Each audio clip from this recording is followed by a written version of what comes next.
Яман сулап йөргәч көн буена, искә төшереп үткән чакларны, утырдым мин укып төн буена әнием миңа язган хатларны.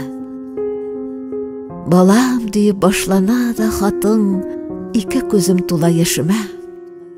Үзем инде менә җиткәнмен ич ул чактагы әнием яшенә. Эй, әнием, хатларыңда синең юлың сайын кию, сызлану, хәрефләнеп төшкән хәүфләнү, өзелеп сагыну, сөю, кызгану.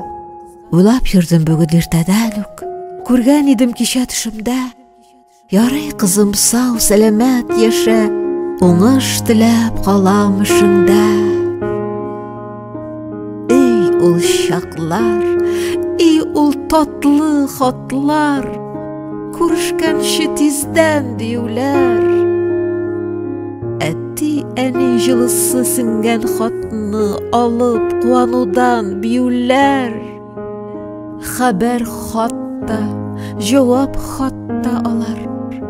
Йөрәгеңнән чыккан вәгазьдә үкси куям яңагымны әнием кулы тигән кагазга.